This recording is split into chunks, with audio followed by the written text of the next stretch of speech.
Welcome to TSAT. This is Eshwar Kumar. ఈ వీడియోలో మనం నేషనల్ ఇష్యూస్ని మార్చ్ 2025 సంబంధించిన నేషనల్ ఇష్యూస్ని డిస్కస్ చేసుకోబోతూ ఉన్నాం. Let us start. సో ముందుగా ఇక్కడ చూసుకున్నటువంటి అంశం మనం చూస్తే ఎంఎస్ఎంఈకి సంబంధించినటువంటి అంశాలు న్యూస్లో ఉన్నాయి. సో ఎంఎస్ఎంఈ అంటే మైక్రో స్మాల్ మీడియం ఎంటర్ప్రైజెస్గా మనం చెప్పుకోవచ్చు. ఎంఎస్ఎంఈ అనగా మైక్రో స్మాల్ మీడియం ఎంటర్ప్రైజెస్. అయితే వీటి యొక్క క్లాసిఫికేషన్ని ఇటీవల కేంద్ర ప్రభుత్వము బడ్జెట్ 2025 ద్వారా, సో బడ్జెట్ 2025-2026 ద్వారా వీటి యొక్క క్లాసిఫికేషన్ని రీమోడిఫై చేయడం జరిగింది. ఆ రీమోడిఫై చేసినటువంటి క్లాసిఫికేషన్ ఎంఎస్ఎంఈకి సంబంధించిన సంస్థల యొక్క మోడిఫికేషన్ అనేటువంటిది April 1, 2025 నుంచి అమల్లోకి వస్తుంది అనేటువంటి అంశాన్ని కూడా ఈ బడ్జెట్ స్పీచ్లో ఫినాన్స్ మినిస్టర్ అయినటువంటి నిర్మలా సీతారామన్ గారు మనకి ఆ పార్లమెంట్ వేదికగా స్పష్టం చేయడం జరిగింది. మరి యొక్క క్లాసిఫికేషన్ గతంలో ఏముంది, మరి ఇప్పుడు ఏముంది అనేటువంటి అంశాలను ఒకసారి మనం చూద్దాం. సో మైక్రో ఎంటర్ప్రైజెస్ అనేటువంటివి, సో ఇక్కడ మనం చూసుకుంటే ఇన్వెస్ట్మెంట్ అంటాం, పెట్టుబడి బేస్ చేసుకొని. సో ఒక కంపెనీలో ఒక ఎంటర్ప్రైజెస్లో పెట్టుబడి బేస్ చేసుకొని గతంలో అయితే ఫర్ ఎగ్జాంపుల్ ఇన్వెస్ట్మెంట్ అనేటువంటిది 1 crore వరకు పెట్టుబడి పెడితే దాన్ని గతంలో మైక్రో ఎంటర్ప్రైజెస్గా పిలిచేవాళ్ళు. సో ఇప్పుడు రివైజ్డ్ నామ్స్ ప్రకారం ఏంటి, 2.5 CR 2.5 కోట్ల పెట్టుబడి పెడితే దాన్ని మైక్రో ఎంటర్ప్రైజ్గా పిలుస్తున్నారు. దాని తర్వాత స్మాల్ ఎంటర్ప్రైజెస్ అనేటువంటిది గతంలో 10 crores వరకు ఇన్వెస్ట్మెంట్ ఉండేది, ఇప్పుడు దాన్ని ఎన్హాన్స్ చేస్తూ 25 crores వరకు పెంచడం జరిగింది. దాని తర్వాత మీడియం ఎంటర్ప్రైజెస్ అనేటువంటి దేని అంటారంటే దేని యొక్క ఇన్వెస్ట్మెంట్ అనేటువంటిది 125 CR వరకు ఉంటుందో సో దానిని ఏమంటారండి, మీడియం ఎంటర్ప్రైజెస్గా పిలుస్తారు. ఇది ఇన్వెస్ట్మెంట్ క్రైటీరియా బేస్ చేసుకొని. అది కాకుండా టర్న్ ఓవర్ బేసిస్తో కూడా ఈ యొక్క ఎంఎస్ ఎంటర్ప్రైజెస్ని క్లాసిఫై చేశారు. ఫర్ ఎగ్జాంపుల్ గతంలో మనం చూసుకుంటే 5 CR ఉండేది, ఇప్పుడు మైక్రో ఎంటర్ప్రైజ్ సంబంధించి 10 CR ఉంది, మైక్రో ఎంటర్ప్రైజ్ సంబంధించి 10 CR వరకు కూడా ఇప్పుడు ఈ నామ్స్ ప్రకారం. స్మాల్ ఎంటర్ప్రైజ్ చూసుకుంటే టర్న్ ఓవర్ 100 CR ఇక్కడ, మీడియం ఎంటర్ప్రైజ్ చూసుకుంటే టర్న్ ఓవర్ అనేటువంటిది 500 CRగా ఉంటుంది. సో ఇవి కొత్త రివైజ్డ్ నామ్స్. అసలు యాక్చువల్గా ఈ కాన్సెప్ట్ అనేటువంటిది ఇండియన్ ఎకానమీకి చెందినటువంటి కాన్సెప్ట్ అయినప్పటికీ కూడా కరెంట్ అఫైర్స్లో ఉంది కాబట్టి అడగడానికి స్కోప్ ఉంది. ఓకే, సో మీ యొక్క ఇండియన్ ఎకానమీ టెక్స్ట్ బుక్స్లో గతంలో అంటే లైక్ వరల్డ్ టెక్స్ట్ బుక్స్లో పాత ఇన్వెస్ట్మెంట్ పాత టర్న్ ఓవర్ ఉంటుంది, సో దాన్ని అప్డేట్ చేసి ఇది రీమోడిఫై చేసుకోండి. సో వెరీ ఇంపార్టెంట్, అడగడానికి కూడా ఛాన్సెస్ ఎక్కువగా ఉన్నాయి. గతంలో కూడా అడిగి ఉన్నారు కొన్ని క్వశ్చన్స్ని, ఎంఎస్ఎంఈ అనగా what is the full form of MSME అని గతంలో అడిగి ఉన్నారు. దాని తర్వాత గతంలోనే వీటి యొక్క టర్న్ ఓవర్స్ ఎంత ఉన్నాయి అంటే a enterprise for example medium enterprise అనేటువంటిది ఎంత మేర టర్న్ ఓవర్ ఉండాలి అనేటువంటిది గతంలో అడిగి ఉన్నారు. లైక్ 250 CR వరల్డ్ పాత దాంట్లో, ఇప్పుడైతే మాత్రం 500 CRగా ఉంది. మరి దీని వలన బెనిఫిట్స్ ఏంటి, ఎందుకు గవర్నమెంట్ ఆఫ్ ఇండియా ఈ బడ్జెట్ ద్వారా ఎంఎస్ఎంఈ సెక్టార్ల యొక్క క్లాసిఫికేషన్ని ఎన్హాన్స్ చేసుకుంటూ వచ్చింది అంటే ముందుగా ఎక్కువ సంస్థలను ఎంఎస్ఎంఈ కేటగిరీలోకి తీసుకురావాలనేటువంటి ఉద్దేశం. మరి ఎక్కువ సంస్థలను ఎంఎస్ఎంఈ కేటగిరీలోకి తీసుకొస్తే దాని వలన ఆ సంస్థలకు కలిగేటువంటి బెనిఫిట్ ఏంటి అంటే ఆ సంస్థలు సబ్సిడీని పొందవచ్చండి. అర్థమైందా, ఆ సంస్థలు సబ్సిడీలను పొందవచ్చు. సో ఎంఎస్ఎంఈ కింద ప్రభుత్వం ప్రతి సంవత్సరం కూడా కొంత బడ్జెట్ని కేటాయించి ఆ బడ్జెట్ అనేటువంటిది సబ్సిడీ రూపంలో ఎంఎస్ఎంఈ కింద గుర్తింపు పొందినటువంటి సంస్థలకు ఇస్తూ ఉంది. కాబట్టి ఇది మెయిన్ ఎజెండా ఇక్కడ. సో సబ్సిడీ పొందినటువంటి సంస్థలు వాటి యొక్క సంస్థల యొక్క కార్యక్రమాలను ఎక్స్పాండ్ చేసుకోవచ్చు, దాంతోపాటు ఎక్కువ ప్లాంట్లను ఏర్పాటు చేసి ఎక్కువ ప్రొడక్షన్ పెంచుకోవచ్చు, ఎక్కువ ఎంప్లాయ్మెంట్ని కూడా క్రియేట్ చేయొచ్చు అనేటువంటి ఉద్దేశంతోనే ఈ యొక్క రివిజన్ అనేటువంటిది కేంద్ర ప్రభుత్వం చేయటం జరిగింది. ఇది మెయిన్ ఎజెండా ఇక్కడ. ఇంకా దాని తర్వాత చూసుకుంటే ఇంకొక అంశం ఫార్మసీ ఆఫ్ ది వరల్డ్గా, ఏ దేశాన్ని ప్రపంచంలోనే ఫార్మసీ ఆఫ్ ది వరల్డ్గా పిలుస్తూ ఉంటాం అనేటువంటి అంశంలోకి వెళ్ళినట్లయితే మన భారతదేశాన్ని ఫార్మసీ ఆఫ్ ది వరల్డ్గా పిలుస్తూ ఉంటాం. కారణం ఏంటి అంటే ఏ ప్రపంచంలో లేనటువంటి ఫార్మసీ రంగం అంతా కూడా మన భారతదేశంలోనే ఉంది. లైక్ ఫర్ ఎగ్జాంపుల్ మనం తీసుకుంటే విశాఖపట్నంలో ప్రాంతం అంతా కూడా ఫార్మసీ కంపెనీలు ఎక్కువగా ఉన్నాయి. హైదరాబాద్లో చూసుకుంటే పటాన్ చెరువులో కూడా ఎక్కువ ఫార్మసీ కంపెనీలు ఉన్నాయి, గుజరాత్లో ఉన్నాయి. అట్లా అనేక ప్రాంతాలలో భారతదేశంలో ఫార్మసీ కంపెనీలు అనేటువంటివి మెడిసిన్స్ని లైక్ వ్యాక్సిన్స్ని తయారు చేసేటువంటి కంపెనీలు ఎక్కువగా ఉండటం జరిగింది. దాని వలన భారతదేశం నుంచి ఎక్కువ మోతాదులో జెనరిక్ మెడిసిన్స్ని కానీ వ్యాక్సిన్స్ని కానీ ప్రపంచ దేశాలకు మనం ఎగుమతి చేస్తూ ఉన్నాం. సో ప్రపంచ దేశాలతో కంపేర్ చేస్తే ఏ దేశం నుంచి ఎక్కువ మోతాదులో ఎక్కువ పర్సంటేజ్లో వ్యాక్సిన్స్ కానీ మెడిసిన్స్ కానీ ఎక్స్పోర్ట్ అవుతున్నాయంటే మన భారతదేశం నుంచే. అందుకని ఫార్మసీ ఆఫ్ ది వరల్డ్గా మనం పిలుస్తూ ఉన్నాం. సో గతంలో మనం చూసుకున్నట్లయితే లైక్ 2013-14 సమయంలో చూసుకుంటే భారతదేశం నుంచి ఔషధాల యొక్క ఎగుమతులు 2618 crores ఉండగా ప్రజెంట్ అంటే 2022-2023కి సంబంధించి చూస్తే దాని యొక్క ఎక్స్పాన్షన్ దాదాపు 146% గ్రోత్ వచ్చి ఎంత వచ్చిందండి 64,319.57 crores ఉంది. అండ్ ఇప్పుడు ఈ సంవత్సరం ఇంకా 2025 డేటా ప్రకారం ఈ యొక్క గ్రోత్ అనేటువంటిది ఇంకా పెరగడం జరిగింది. అర్థమైందా? సో ఒక ఇంపార్టెంట్ ఇన్ఫర్మేషన్గా చెప్పుకోవచ్చు. దాంతోపాటు ఈ ఔషధాలకు సంబంధించి గతంలో మనం కూడా ఒక ప్రోగ్రామ్ను కూడా లాంచ్ చేయడం జరిగింది. దాన్ని వ్యాక్సిన్ మైత్రి అనేటువంటి ఒక కార్యక్రమాన్ని కూడా కేంద్ర ప్రభుత్వం లాంచ్ చేసింది.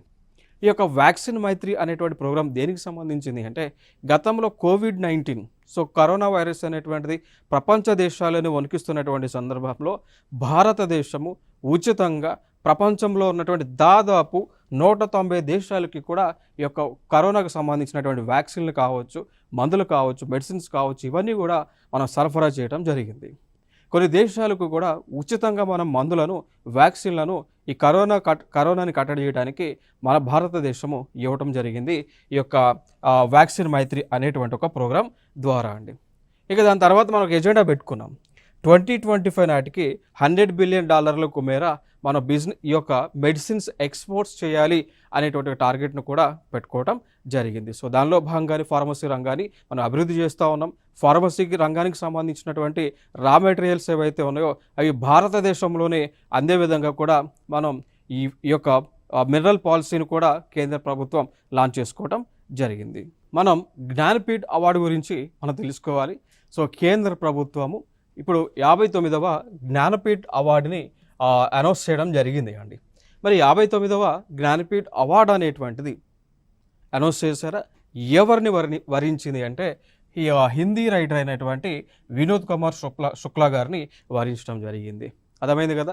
సో 59వ జ్ఞానపీఠ్ అవార్డు పొందినటువంటి వ్యక్తి ఎవరు అంటే Vinod Kumar Shukla.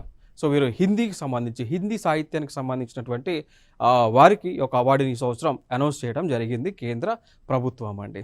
Okay, so Jnanpith award అనేటువంటి దేనికి సంబంధించింది అంటే సాహిత్యానికి సంబంధించింది.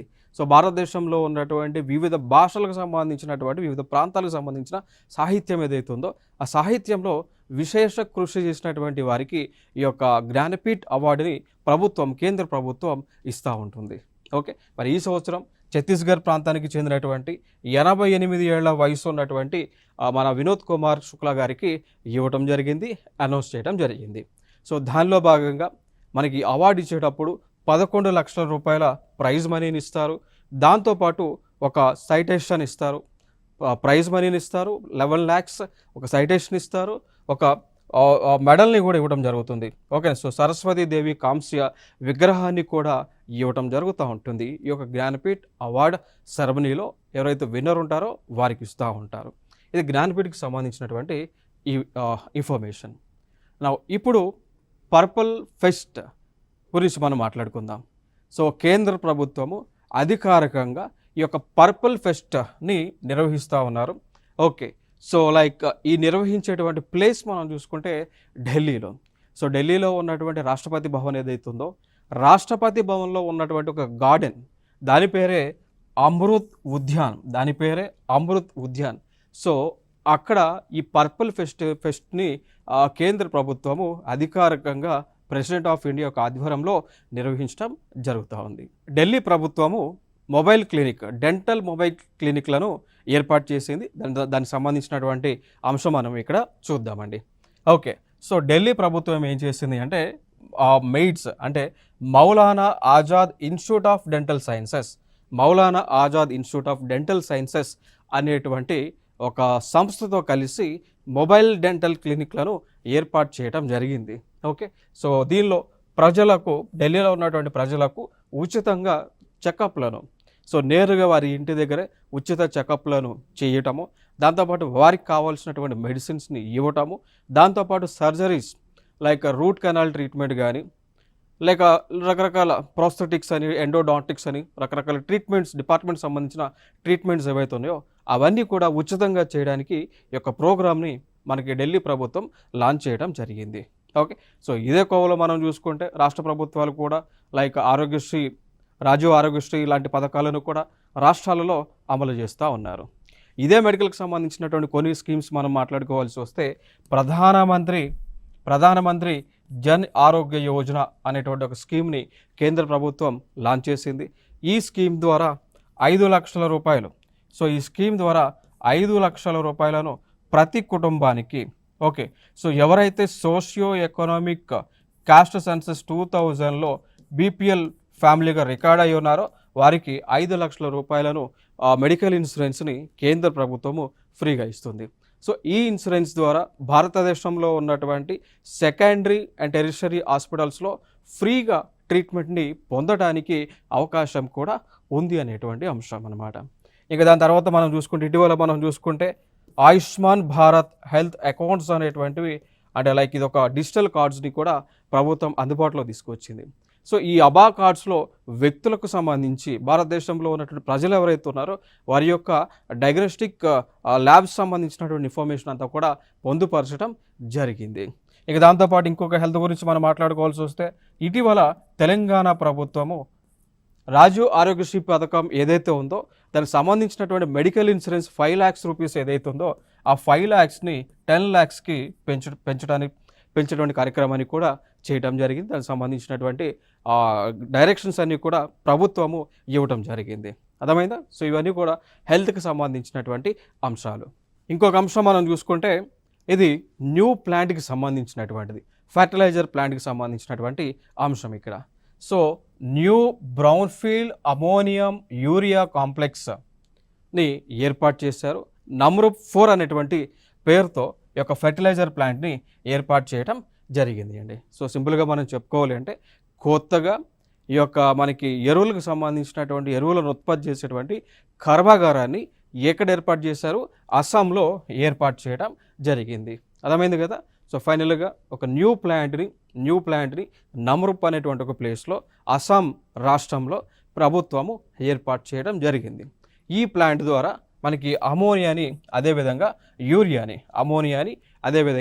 యూరియాని ఉత్పత్తి చేస్తారు అండి. ఇక దాని తర్వాత ఈ ప్రాజెక్ట్ యొక్క కాస్ట్ మనం చూసుకుంటే 10,600 crores దీని యొక్క కాస్ట్ అయితే ఉంది. సో దీని ద్వారా 12.7 lakh metric tons మేర యూరియాని ప్రొడ్యూస్ చేయబోతా ఉన్నారు. ఇంకొక అంశం మనం చూసుకుంటే కేంద్ర ప్రభుత్వము సో డిజిటల్ లావాదేవీలను, సో భీమ్ ట్రాన్సాక్షన్స్ను ఇంక్రీజ్ చేయాలి అనేటువంటి ఉద్దేశంతో ఒక ప్రోగ్రామ్ని లాంచ్ చేశారు అండి. సో చూద్దాం. Like incentive scheme for promotion of low value భీమ్ UPI transactions person to merchant అనేటువంటి ఒక ప్రోగ్రామ్ని కేంద్ర ప్రభుత్వము లాంచ్ చేయడం జరిగింది. సో ఈ ప్రోగ్రాం యొక్క ముఖ్య ఉద్దేశం ఏంటి అంటే ఎవరైతే 2000 రూపీస్ లోపు భీమ్ యాప్ ఉపయోగించి యూపీఐ ట్రాన్సాక్షన్స్ చేస్తారో వారికి ప్రతి ట్రాన్సాక్షన్కి 0.15% మేర ఇన్సెంటివ్స్ని అందించేటువంటి కార్యక్రమం. సో దానికి సంబంధించి కూడా 1,500 కోట్ల రూపాయలను కేంద్ర ప్రభుత్వం ఫినాన్షియల్ ఇయర్ 2024-2025కి శాంక్షన్ చేయడం జరిగింది. సో సింపుల్గా దీని యొక్క ఉద్దేశం ఏంటి అంటే ఎవరైతే 2000 రూపీస్ లోపు యూపీఐ పేమెంట్స్ చేస్తారో ఆ యూపీఐ పేమెంట్స్ చేయడానికి సహకరించినటువంటి స్మాల్ మర్చెంట్స్ అండి, అంటే చిన్న చిన్న షాపుల వాళ్ళు ఎవరైతే ఉన్నారో వాళ్ళు కనుక 2000 రూపీస్ లోపు యూపీఐ పేమెంట్ చేయించుకుంటే వారికి ఆ పేమెంట్లో 0.15% పర్ ట్రాన్సాక్షన్కి ఇన్సెంటివ్స్ని ప్రభుత్వం అందిస్తూ ఉంటుంది. అర్థమైంది కదా? సో ప్రభుత్వం అందిస్తూ ఉంటుంది. సో దానికి కానీ 1,500 కోట్ల రూపాయలను శాంక్షన్ చేయడం జరిగింది. ఇది ఇక్కడ ఇంపార్టెంట్ ఇన్ఫర్మేషన్. ఇక దాని తర్వాత మనం చూసుకుంటే ఎండిఆర్ రేట్ అని ఉంటుంది. సో మర్చెంట్ డిస్కౌంట్ రేట్ అని అంటాం. We call it as merchant discount rate అని అంటాం. సో మర్చెంట్ డిస్కౌంట్ రేట్ని కూడా 0%గా పెట్టడం జరిగింది. అర్థమైందా? సో జనరల్గా మర్చెంట్ డిస్కౌంట్ రేట్ అనేటువంటిది గతంలో 2% ఉండేది. అంటే ఒక ట్రాన్సాక్షన్ చేసినందుకు కనీసం 2% ఛార్జ్ని పే చేయాల్సి ఉండేది. ఓకే, సో దాన్ని 0 చేశారు. కారణం ఏంటి అంటే ఈ యొక్క యూపీఐ ట్రాన్సాక్షన్స్ని పెంచాలి అనేటువంటి ఉద్దేశంతో, ప్రతి ఒక్కరు కూడా డిజిటల్ ట్రాన్సాక్షన్స్ని చేయాలి అనేటువంటి ఉద్దేశంతో. ఇంకొక అంశం, ఇక్కడ ఏఐ అండ్ డెవలప్మెంట్ ఇనిషియేటివ్ కోసం గేట్స్ ఫౌండేషన్తో ఆంధ్రప్రదేశ్ ప్రభుత్వము అవగాహన ఒప్పందాన్ని కుదుర్చుకుంది. సో సింపుల్గా చెప్పాలి అంటే ఇక్కడ ఒక సంస్థ, ఆర్టిఫిషియల్ ఇంటెలిజెన్స్కి చెందినటువంటి సంస్థ, ఆ సంస్థతో ఆంధ్రప్రదేశ్ ప్రభుత్వము ఒక అవగాహన ఒప్పందాన్ని చేసుకోవడం జరిగింది, ఒక ఎంఓయూని చేసుకోవడం జరిగింది. ఇది ఇంపార్టెంట్ అంశం. సో ఫైనల్గా ఈ ఏఐ అండ్ డెవలప్మెంట్ ఇనిషియేటివ్ ఏదైతే గేట్స్ ఫౌండేషన్కి చెందినటువంటిది ఏదైతే ఉందో దీన్ని ఎందుకు చేసుకున్నారు అంటే ఆంధ్రప్రదేశ్ రాష్ట్రంలో ఆర్టిఫిషియల్ ఇంటెలిజెన్స్ని డెవలప్ చేయడం, డిజిటల్ టెక్నాలజీని డెవలప్ చేయడం, దాంతోపాటు డేటా ఆధారిత పాలన అంటే డేటా డిపెండెంట్ గవర్నెన్స్ని అందించడం ప్రజలకు, దాంతోపాటు హెల్త్ సెక్టర్ని డెవలప్ చేయడం, ఎడ్యుకేషన్ సెక్టర్ని డెవలప్ చేయడం, అగ్రికల్చర్ని డెవలప్ చేయడం, అదేవిధంగా ఉపాధి అవకాశాలను ప్రజలకు ఎక్కువగా అందించేటువంటి ఉద్దేశంతో ఈ యొక్క అగ్రిమెంట్ని అయితే చేసుకోవడం జరిగింది. తర్వాత ఇంకొక అంశం, UIDAI అంటే unique identification authority of India అనేటువంటి ఒక సంస్థ బెంగళూరుకి చెందినటువంటి సర్వం AI అనేటువంటి ఒక టెక్నాలజికల్ సంస్థతో అగ్రిమెంట్ చేసుకున్నారు. సో సింపుల్గా నేను చెప్పాలి అంటే ఆధార్కి సంబంధించినటువంటి ఆధార్ కార్డ్స్ని ఇష్యూ చేసేటువంటి unique identification authority of India అనేటువంటి సంస్థ ఏదైతే ఢిల్లీలో ఉందో, సో వారు బెంగళూరుకి చెందినటువంటి సర్వం ఆర్టిఫిషియల్ ఇంటెలిజెన్స్ సంబంధించిన ఒక కంపెనీతో అగ్రిమెంట్ చేసుకున్నారు. దీని యొక్క ముఖ్య ఉద్దేశం ఏంటి? అర్థమైందా? సో దీని యొక్క ముఖ్య ఉద్దేశం ఏంటి అంటే ఆధార్ వ్యవస్థలో ఇప్పుడు ఏదైతే మనకి UIDAI అనేటువంటి ఒక వ్యవస్థ ఆధార్ కార్డ్స్ని 12 అంకెలు కలిగినటువంటి ఆధార్ కార్డ్స్ని ఇష్యూ చేస్తూ ఉందో, సో దానిలో కూడా AI టెక్నాలజీని తీసుకురావటం. సో AI టెక్నాలజీని తీసుకొచ్చి పౌరులకు మెరుగైనటువంటి సేవలను అందించేటువంటి ఉద్దేశం అన్నమాట. క్లియర్ ఇక్కడ వరకు. నెక్స్ట్ ఇంకొక అంశం మనం చూద్దాం ఇక్కడ. సో ఛత్తీస్గఢ్లో మరింత కఠినమైన మత మార్పిడి నిరోధక చట్టాన్ని తీసుకొస్తూ ఉన్నారు. సో భారతదేశంలో వివిధ రాష్ట్రాల వాళ్ళు ఆల్రెడీ యాంటీ కన్వర్షన్ల మత మార్పిడి చట్టాలను అమలు చేస్తూ ఉన్నారు. సో ఆ కోవలోనే ఇప్పుడు ఛత్తీస్గఢ్ రాష్ట్రం కూడా ముందుకు వచ్చి ఈ బలమైనటువంటి కఠినమైనటువంటి యాంటీ కన్వర్షన్లని అమలు చేయబోతూ ఉన్నారు. ఇదొక అంశం. నెక్స్ట్ ఆల్రెడీ యాంటీ కన్వర్షన్ లాస్ని, సో మత మార్పిడి నిరోధక చట్టాలను అమలు చేస్తున్నటువంటి రాష్ట్రాలు ఒకసారి మనం చూసుకుంటే 1 అరుణాచల్ ప్రదేశ్, 2 గుజరాత్, హిమాచల్ ప్రదేశ్, జార్ఖండ్, మధ్యప్రదేశ్, ఒడిశా, ఉత్తరాఖండ్, యూపీ లాంటి రాష్ట్రాలు అమలు చేస్తూ ఉన్నాయి. ఇక్కడ వరకు క్లియర్. నెక్స్ట్ ప్రస్తుతము ఛత్తీస్గఢ్ రాష్ట్రం యొక్క చీఫ్ మినిస్టర్ ఎవరు అన్నప్పుడు సీఎం చీఫ్ మినిస్టర్గా ఉన్నటువంటి వ్యక్తి విష్ణుదేవ్ సాయి, వీరు సీఎంగా ఉన్నారు. ఇంకొక అంశం, మరి ఎందుకు ప్రభుత్వాలు మత మార్పిడికి వ్యతిరేకంగా ఈ బలమైనటువంటి కఠినమైనటువంటి చట్టాలు తీసుకొస్తూ ఉన్నాయి అంటే మనకి ఇక్కడ భారత రాజ్యాంగంలో ఆర్టికల్ నెంబర్ 25 క్లాజ్ 1 ప్రకారం ఏముంటుంది అంటే ఫోర్స్డ్ కన్వర్షన్స్ ఆర్ ప్రొహిబిటెడ్ అండి. ఓకే, సో దీని యొక్క ఆర్టికల్ యొక్క సారాంశం ఏంటి అంటే భారతదేశంలో ఉన్నటువంటి ప్రతి ఒక్కరు కూడా తనకు నచ్చినటువంటి మతాన్ని పాటించవచ్చు, తనకు నచ్చినటువంటి ఆచారాలను పాల్గొనవచ్చు, ఓకే పాటించవచ్చు, మతాలు ఏదైతే ఫాలో అవ్వచ్చు అనమాట. బట్ ఇక్కడ ఒక క్లాజ్ రిస్ట్రిక్షన్ ఏంటి అంటే ఎవరు కూడా లైక్ ఫోర్స్డ్ కన్వర్షన్స్ని చేయొద్దు. సో బలవంతమైనటువంటి అంటే లైక్ ఫోర్స్డ్ కన్వర్షన్స్ అనేటువంటివి చేయడానికి వీల్లేదు అనేటువంటిది కూడా 25 ఆర్టికల్ 1 చెప్తోంది. అంటే ప్రతి ఒక్కరు కూడా వారి యొక్క మతాన్ని గౌరవించుకోవచ్చు, ప్రాపగేట్ చేయవచ్చు, పాటించవచ్చు, ఫాలో అవ్వచ్చు.